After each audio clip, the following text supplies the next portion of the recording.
Hi, everybody. Today we are talking about signs that a loved one has memory loss, dementia, or Alzheimer's, in addition to conditions associated with aging that may be serious or not. So I'm answering questions about memory loss, and I'll address things that happen with age versus conditions that might be more serious. We're going to talk about why memory loss or dementia commonly goes undiagnosed by physicians or by family members. And then I'm going to share 16, so 10 plus 6 signs that you or a loved one may be experiencing memory loss.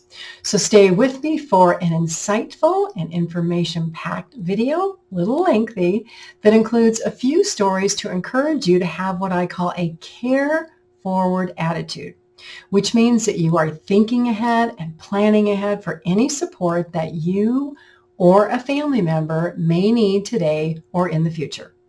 If this is your first time on my channel, I'm Pamela D Wilson. I am a caregiver expert, advocate, and speaker going on 25 years of professional and personal experience helping caregivers and people with health concerns. You can learn more about me by going below. There are plenty of links to my website and to programs offered for caregivers and people who need care. I ask you to please like this video, please follow my channel, and comment below, even if you're only saying, hey, thank you for the video. Your participation helps other people find their way here. So let's get started. Talk about things that happen with age, and I say not always. So there are many early signs of dementia that go unnoticed until some type of accident or incident happens. Some physicians and family members look at getting older and becoming physically weak and getting a little forgetful as just things that happen with age. And sometimes they are, but sometimes they're not. Signs of memory loss may not be noticed because parents or individuals have infrequent contact with friends or family who might be the first ones to say, I think there's something wrong. Do you notice that you're getting a little forgetful? So, in my life, the idea of chalking up memory loss to, things that happen with age, right? That idea robs people of having this care-forward thinking about planning and being proactive, because I truly believe that people, if they make the choice, do not have to be defined by a health diagnosis unless they choose to do that.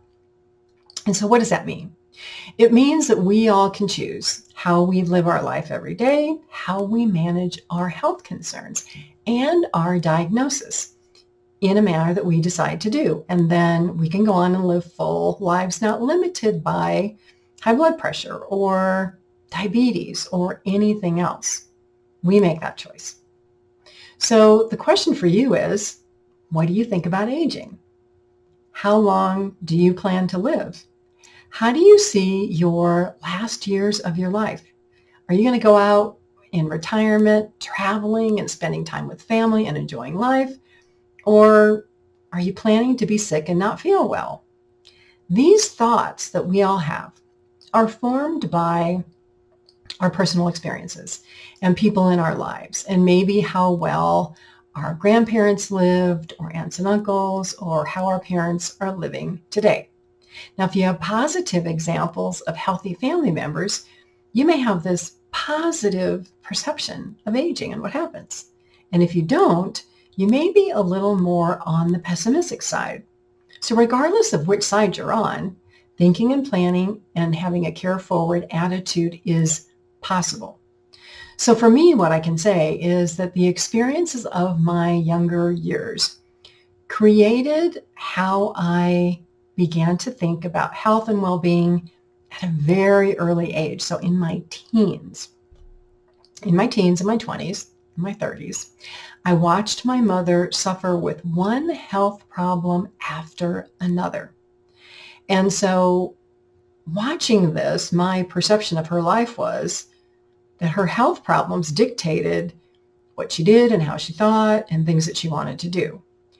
Eventually, there became times when my mother, who loved all of her children, right, did not want to go on vacation to visit my brothers and sisters because she was afraid that if she left home, she would get sick. She would end up in an unfamiliar hospital in another state. And this actually did happen. And so eventually she refused to travel. She said, I'm not traveling anymore. If you want to see me, you have to come and visit me. So watching all of this in my early 20s, I made up my mind that I was not going to live that way. I did not want to live being sick and not feeling well and having these limitations on my life and on what I could do, because I watched my mother's very poor health. And in contrast, I watched the better health of my grandmother, who lived well into her 90s, who had arthritis, but she was mentally sharp. She was positive. She was active. She gardened. She was amazing. That is the old age that I would prefer to have, rather than all of the health problems that my mother had. So you may have similar experiences in your life. From our experiences, we make up our minds about how we want to live when we age. And so this mindset, though, also, because as a caregiver, you will get involved in the healthcare system. As a person with a health diagnosis, you will get involved with the healthcare system.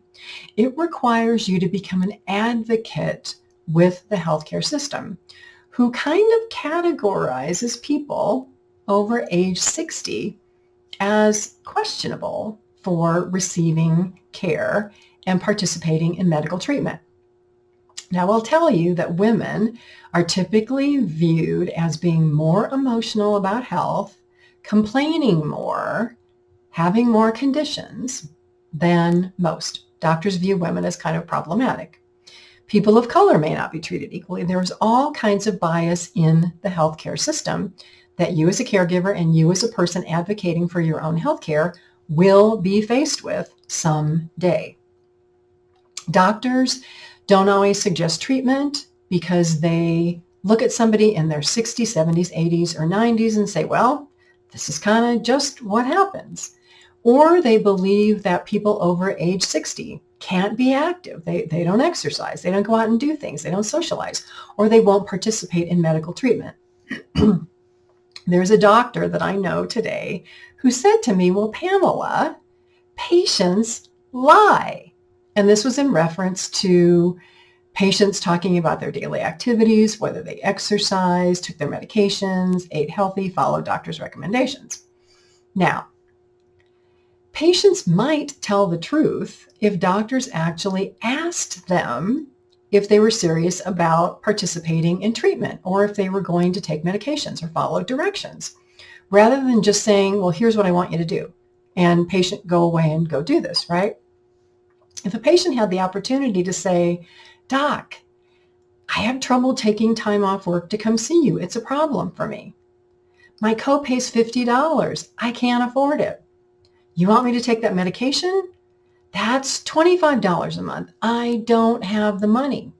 So it's not that patients lie. It's that patients may feel embarrassed about being honest about their life situation and the things that they can or can't do because they have limitations or constraints on income or what they can do. So in my opinion, honesty between physicians and patients is really a two-way street. I've seen where physicians sometimes don't tell patients about the side effects of medications or the side effects of treatments because they know that patients would refuse if they told them. So a lot of doctors fail to provide what I call full disclosure of information that patients might view the doctor as lying or being dishonest. It's a two-way street for patient-doctor relationships to succeed. There has to be some level of trust and honesty, and this is really hard to accomplish if you only see a doctor once a year for 15 minutes. It's when you begin to have health problems that you have more appointments and you can establish a better relationship with the doctor. So when doctors view people over age 55 or 60 as elderly, these individuals and their caregivers must be more proactive and provide evidence to contradict what the doctor might believe. So if you see an average 60-year-old on paper, yes, you can categorize many 60-year-olds as unhealthy and inactive and don't care about their health, but it's different if you're the healthy person. It's up to you to prove that you are active, that you exercise, that you take care of your health, that you're willing to do whatever is necessary to stay healthy if that is true for you. Now, on the other hand, if you have multiple health conditions, you don't exercise, you're physically weak, you sit in front of the television all day, it's going to be more difficult for you to recover when you have health problems. So my advice is think care forward long before you have health issues. You've got a decision to make about how you view your health and what you're willing to do to remain healthy. You must be that change to fight against bias in the healthcare system, against people who are older, because one day you will be older. And if you are a caregiver for older parents, you're going to experience this, especially people with memory loss. So now let's talk about why dementia many times goes undiagnosed. The obvious reason is that we just think that, older people get forgetful and, again, physically weak unless we've got other role models in our life. And so we're less likely to notice changes, too, about our elderly parents or grandparents or loved ones if we don't see them frequently. So if your parent always went out and walked a mile a day, are they still doing that? Can they walk through a grocery store? Can they walk up a flight of steps? Can they walk 5 blocks, right? When that changes, that can indicate something's going on physically or with their memory. And a lot of times with memory loss, there's no crash, right? There's no sudden physical event like somebody who has a heart problem may have a heart attack, right? With memory loss, that doesn't happen. Now, I have seen in situations where a parent woke up in the middle of the night, thought they were going to take a drive, ended up 500 miles away from home at a gas station, and the police called the family and said, probably should come and pick up your mom and dad. They seem to be lost and a little bit confused. Those situations do happen. The statistics about undiagnosed dementia. About 50% of people over age 85 have dementia or Alzheimer's, and it's undiagnosed. Because they may not be self-reporting. They may not be saying, oh gosh, I think I'm getting a little forgetful here. Or, kids, if you notice that I'm getting forgetful, make sure you tell me, right? And the problem is kids don't know if their parents are getting forgetful, and they don't know what to watch out because your lives are busy. You're working, you're taking care of your kids, you got things to do, right? So we don't tell our doctor that we think we're getting forgetful. It mainly happens because somebody in our life says, maybe we should talk to the doctor about this. Maybe this is serious. Maybe you have memory loss and we should get a diagnosis. And so years ago, many years ago, and this is a story from my own life, we used to talk about people who had Alzheimer's and dementia. We called them senile. And in the neighborhood where I grew up, there was a lady who wandered the neighborhood. Her name was Bernice, and she wandered everywhere, and it was a Catholic neighborhood, so she carried a rosary. And she would pray the rosary and walk through the neighborhood and talk to herself. Now, the talking to herself may have been praying the rosary, right? But we as young children would see her, and we'd see Bernice walk by, and she always smiled, but she never talked to us. And years later, I realized that Bernice probably had dementia. I also had an uncle who was diagnosed with Alzheimer's disease. But years before that, we would notice he was a little forgetful, but we weren't really sure what was going on. And eventually my aunt passed away, and his nephew actually noticed because my uncle kept leaving the house and getting lost. So he had to be placed in a memory care community. So talking with family members about memory loss can be really, really difficult because, if anyone has ever heard the term dementia or Alzheimer's, that's a really scary diagnosis. And none of us want to be diagnosed with that, me included. So bringing it up may be like an insult to your parents because they think you're telling them that they can't remember things. Well, in truth, maybe they can't. There's also a huge lack of education about dementia and Alzheimer's. Most people don't learn about it until they know somebody with Alzheimer's or dementia, or a family member is diagnosed, and then there's some education about that. So I have a video that I will put the link below and it's called How to Talk to a Parent Who Has Dementia.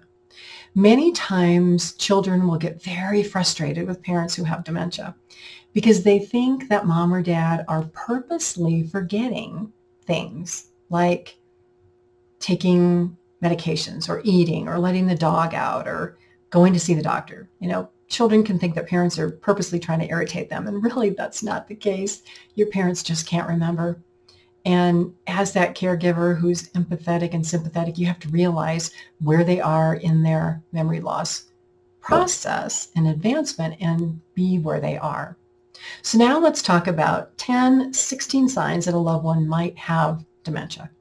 The first is, assuming parents have done this all of their life, difficulty paying bills, managing money, or with any kind of task that requires math skills or multiplication, like balancing a checkbook. Difficulties with math skills can begin as early as 8 to 10 years before somebody is actually diagnosed. And noticing those signs can be really difficult if your parents manage their own money, if they live alone, if there's nobody to notice the changes. So how do you notice? Well, you might look for signs of bills and mail stacking up at your parents' home, or maybe they're getting a lot of solicitations from charities because maybe they wrote a check to a charity. And also if your parent seems to be having difficulty managing household projects. So maybe before they were all, the house was perfectly clean. Now it's not spotless. They didn't replace the furnace filter. Maybe the garage is full of stuff. You're just noticing that things are not quite the way they used to be. Isolation is another concern for dementia because older people who don't socialize and go out, again, are by themselves all the time. So if you're by yourself all the time, you're not talking to people. You may not be watching TV or listening to the radio. So all you have is what's going on up here. And you really need to be having interactions with people to maintain your memory skills and your social skills. Now, what happens too is that if your parents used to go out all the time and socialize with friends and they're getting forgetful, or let's say they did a weekly bridge game or mahjong or poker or something, right? And they're not going anymore. It's because maybe they can't play the game anymore. So they don't know how to put the cards down, or, they used to have a partner and the partner's angry because they're losing all the time. And the friends may not realize that your parents' inability to play is related to memory loss. They're just like, hey, we don't want you to come play with us anymore because you don't act appropriately. And you're, used to be a great player. And now you're horrible, right? So now your parent just stays home and does nothing. So isolation can also show up in different ways. Years ago, I had a client who would walk to the grocery store every day. She was pretty physically able, but one day she got knocked down by some boys who tried to steal her purse. Fortunately, they didn't get it. But after that, she was afraid to go out of her house to go get groceries. And the apartment manager started to notice this. And originally, the apartment manager helped her call to order groceries over the phone. But then eventually that got more difficult, and she would notice that my client was losing weight and all kinds of things were happening. So I eventually went to go meet with this lady because she suspected that this person had memory loss. I contacted the family, got involved, and started managing her care and getting groceries for her and everything. This was an independent lady who never married. She had a wonderful medical career. And all of a sudden, she was becoming forgetful and fearful of going out. She used to have parties and gatherings at her home, and all of that stopped. So all of these normal activities she did just changed very quickly. Now, another consequence of isolation can be depression, and that's very common in older adults too. So many times, depression and memory loss go together along with other health conditions. Number 3 for noticing signs of memory loss can be parents who make poor decisions or who are impulsive. Now, I want to say that parents have the right to make bad decisions if they understand the decisions that they're making. And which of us has not been impulsive at a time or two where we've done something and maybe it didn't turn out right? So signs of poor decision making would be more like spending money unwisely if this was never a lifelong habit. Maybe mom is wearing a winter coat on a 95-degree day in the summer. Or they drive their car and they get lost. They're donating huge sums of money to charities, buying things that are not needed that they already have in their home. I had a client who would go to the grocery store and she would forget that she had 3 boxes of cereal and 2 jars of peanut butter.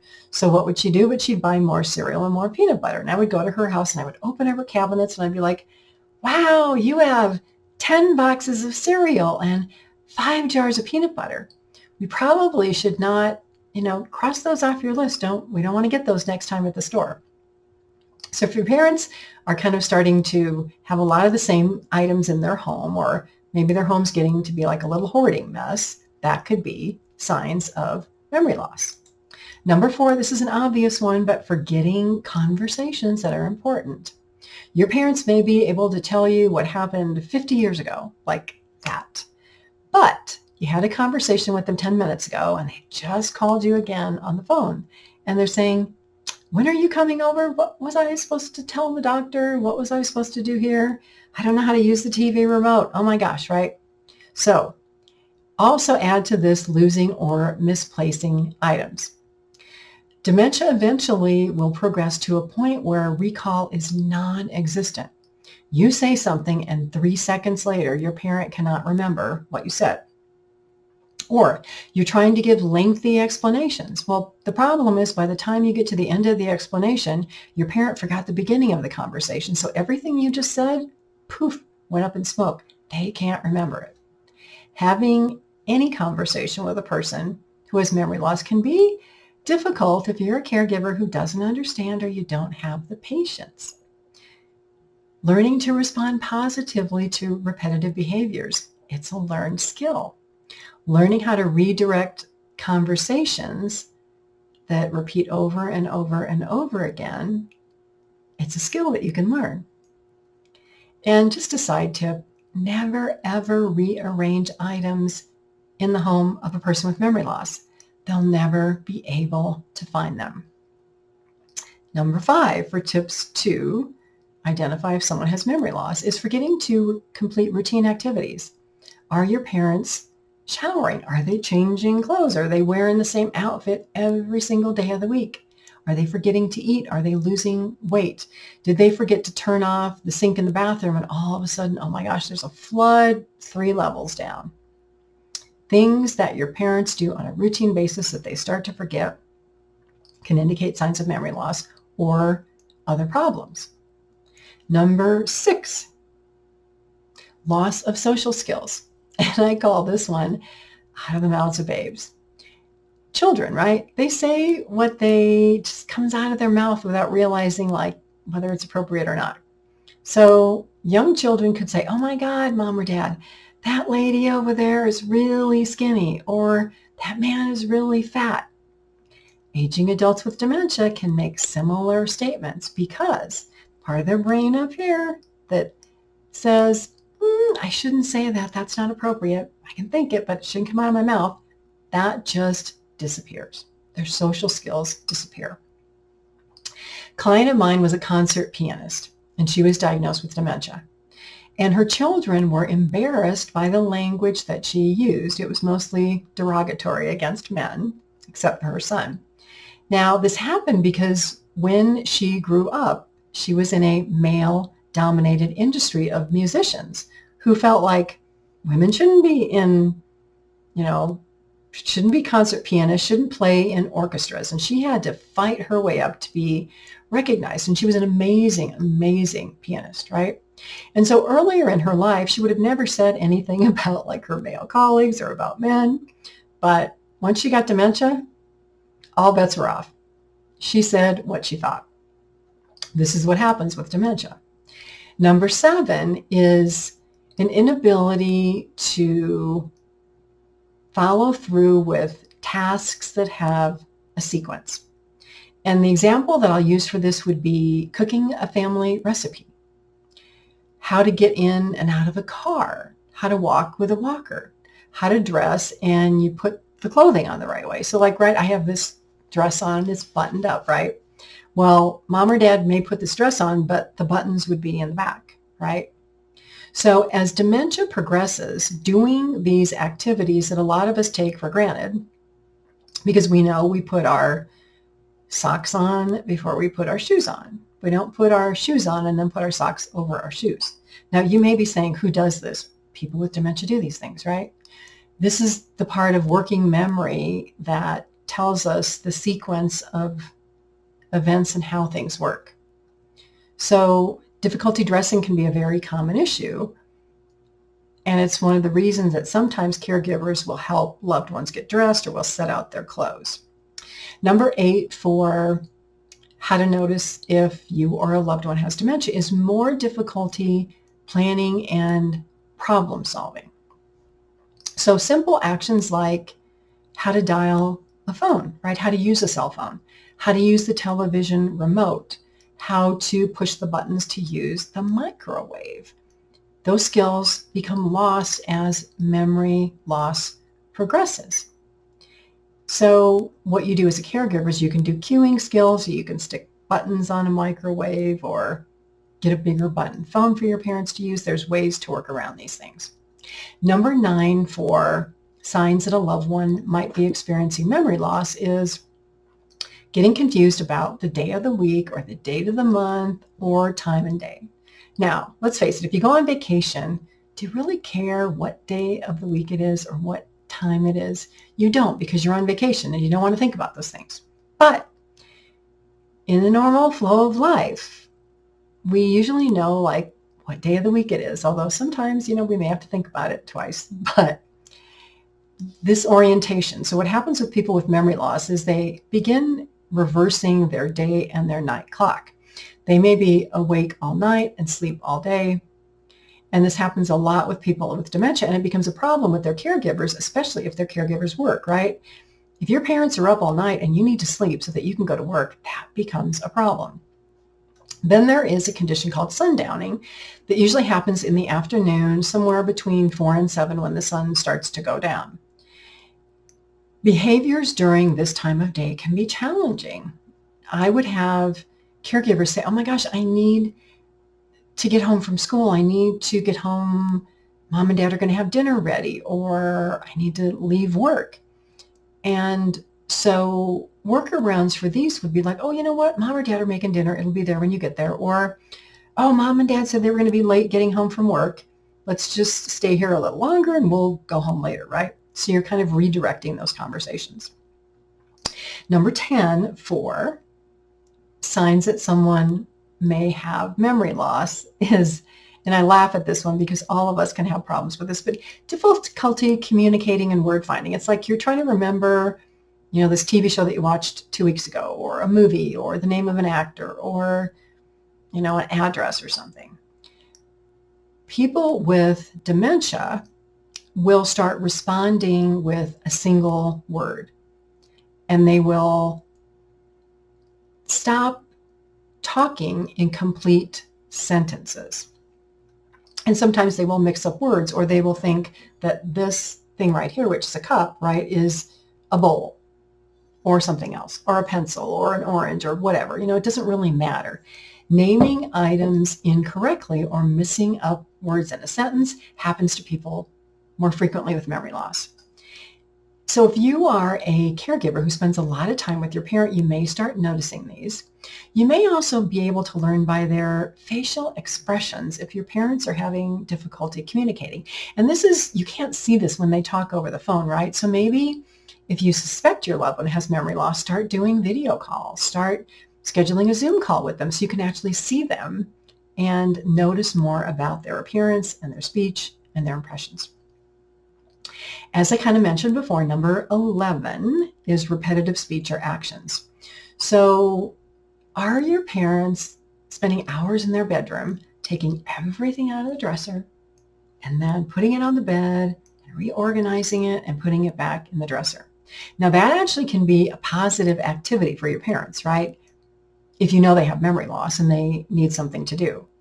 But if you don't know that they have memory loss, these kinds of things, this reorganizing or obsessive compulsive behavior, can be a sign that memory loss exists. Number 12 is what I call visual or spatial activities.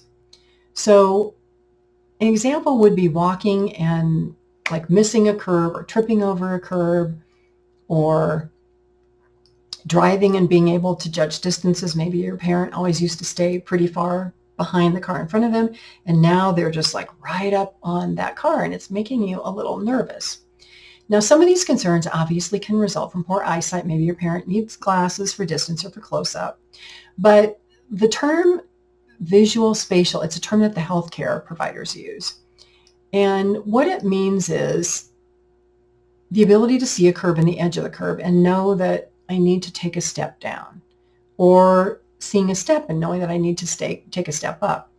People with dementia can start to have more difficulties walking. Maybe they trip, maybe they miss a step because the brain is not exactly communicating the way it used to.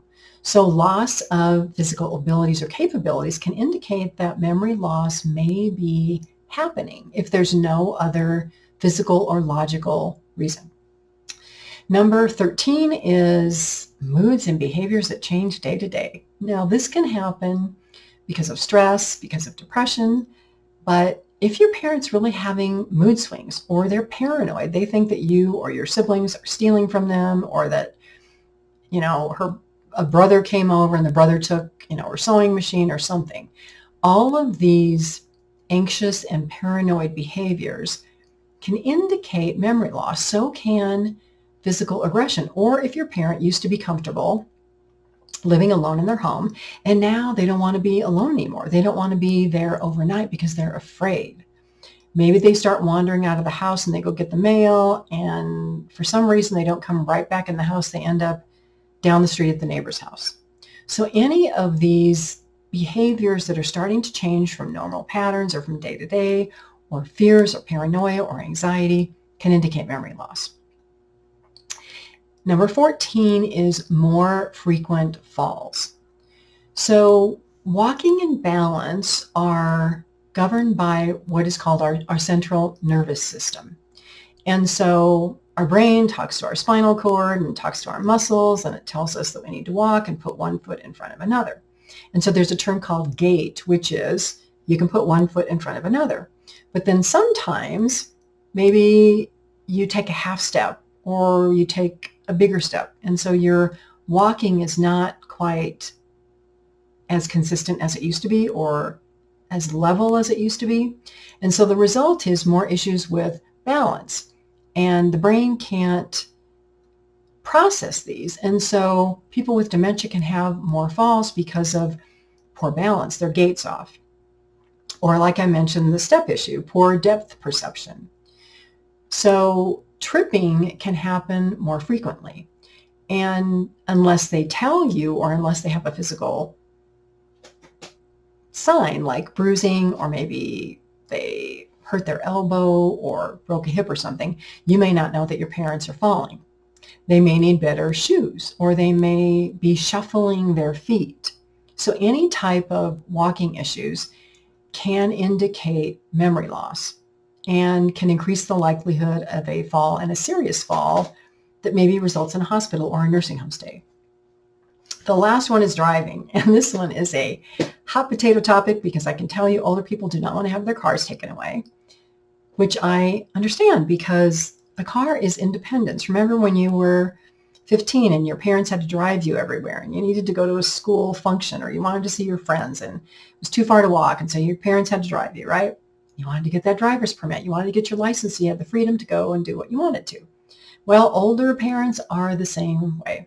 But I can tell you that older people with memory loss believe that their driving skills are as good as they were 50 years ago, until they start getting them into car accidents. So if your parent has a car accident, if they get lost and the police have to call you, if you notice dents in their car, if there's dents in the garage door that goes up and down, if property starts to get damaged, then you've got to question this. And this is a difficult one because memory loss, kind of as I mentioned with the central nervous system controlling walking and speed and everything, it can slow reaction time down too. So your parent's driving and somebody cuts them off and they don't see to like hit the brake pedal, right? And maybe instead they hit the gas pedal and then there's an accident.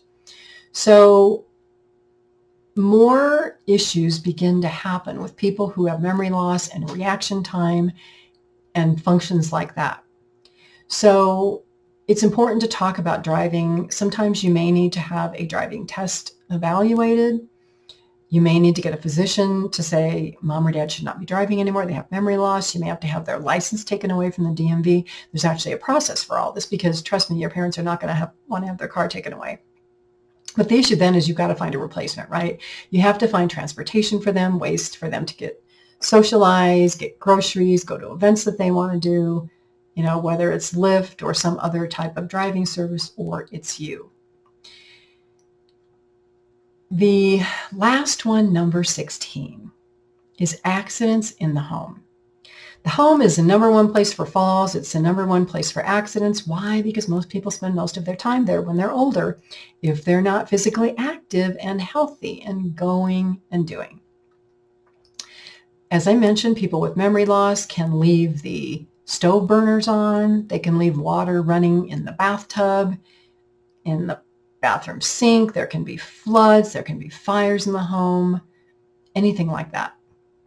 So when elderly parents live alone and you're not there frequently, they're obviously not going to tell you if something happens. You're not going to notice until you show up. So if you have siblings that can go visit, if you have friends that can go visit and just kind of report to you that, everything's okay in the house, it looks good. Or, I'm noticing like a lot of pans in the sink and the dishes are not being washed and there's a lot of problems. So with memory loss, there can be challenges in going to seek a diagnosis or to accept the actual diagnosis. So again, memory loss is not diagnosed because people don't bring this up to physicians, and a lot of physicians don't voluntarily do memory testing. Now, there is an annual wellness visit for Medicare patients, anybody over age 65, where physicians should test their memory, but not all physicians do this. Or some physicians help their patients with the answers, right? Because who wants to be diagnosed with memory loss? And so having these tests is important. Seeing a neurologist can be important to have a CT scan or an MRI, or maybe a parent has had a stroke and there's an MRI, or other reasons to have these tests. CT scans and MRIs of the brain can show white matter difficulties. They can show places in the brain that are damaged that can actually help with a diagnosis. And so with dementia, the problem is it's progressive and it's eventually fatal. So it can't be reversed, but it can be slowed or maintained through medications and physical activity and diet and a lot of things. So while having the diagnosis is not going to be anything that anyone wants to ever have in life, managing it can be possible if you're proactive and you do get the diagnosis early and you make a plan for receiving help when you need it. There's a lot more information on my website about how to care for aging parents, how to appoint powers of attorney and guardianship relative to caring for loved ones with dementia. You can find the links below. Again, thank you for being here. I know this was a long video, but it's an important video. Please like this video, like my channel, comment, even if it's only to say thank you, to help other people find their way here. I will see you all again soon in another video.